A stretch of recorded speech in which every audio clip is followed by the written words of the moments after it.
জবানবন্দিতে লোমহর্ষক বর্ণনা। নির্যাতনে নাক ভাঙে, জ্ঞান হারায় রামিসা, শিরচ্ছেদে যায়। রাজধানীর মিরপুরের পল্লবীতে মাত্র ৮ বছর বয়সী নিষ্পাপ রামিসা আক্তারকে জোরপূর্বক পর অত্যন্ত নির্মমভাবে গলা ও খণ্ড বিখণ্ড করে তার আলোচিত মামলার চূড়ান্ত রায়ে আসামি সোহেল রানা এবং স্বপ্না আক্তারকে মৃত্যুদণ্ড দিয়েছেন ঢাকার মহানগর শিশু সহিংসতা দমন ট্রাইব্যুনালের বিজ্ঞ বিচারক মাসরুর সালেকিন।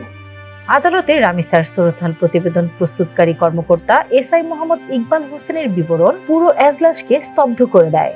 তিনি কান্না ভেজা কণ্ঠে জানান, ঘটনাস্থল থেকে একটি জর্জেটের ওড়না উদ্ধার করা হয়, যা দিয়ে শিশুটির মুখ শক্ত করে বেঁধে পাশবিক নির্যাতন চালানো হয়েছিল। আসামিদের শয়নকক্ষের দরজার সামনে খাটের নিচে মাথা বিচ্ছিন্ন অবস্থায় রামিসার পড়েছিল এবং এক কোনায় রক্তমাখা একটি পানির বালতির ভেতর থেকে তার মাথাটি উদ্ধার করা হয়। চিরতরে গুম করার উদ্দেশ্যে নরপশুরা শিশুটির হাত পা আলাদা করার পাশাপাশি ধারালো অস্ত্র দিয়ে তার ক্ষতবিক্ষত করে।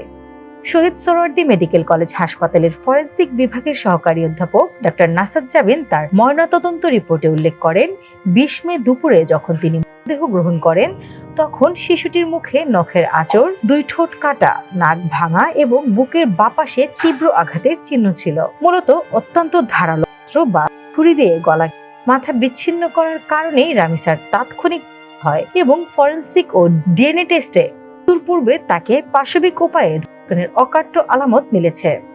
সবশেষে আদালতের কাঠগড়ায় দাঁড়িয়ে মামলার মূল তদন্ত কর্মকর্তা পল্লবী থানার এসআই ওয়াহিদুজ্জামান জানান, ঘটনার পর রামিসার মা পারভিন আক্তার প্রতিবেশীদের নিয়ে ওই ফ্ল্যাটের সামনে গিয়ে বোন দরজাটা খুলে দে, তোর কিছু হবে না বলে বারবার আকুতি জানালেও ঘরের ভেতর থেকে দম্পতি দরজা খোলেনি, কারণ তারা তখন ভেতরে কমন বাথরুমে শিশুটিকে উপর্যুপরি করে নিস্তেজ করার পর ভেবে গুম ও মাথা কাটার পৈশাচিক খেলায় লিপ্ত ছিল। এমনকি গ্রেফতারের আগ মুহূর্তে তারা ঘরের গুরুত্বপূর্ণ সমস্ত আলামত ও আস্তরণ পানি দিয়ে ধুয়ে পুরোপুরি নষ্ট করার চেষ্টা চালিয়েছিল। স্নিগ্ধা আখি, দৈনিক নতুন সময়, ঢাকা।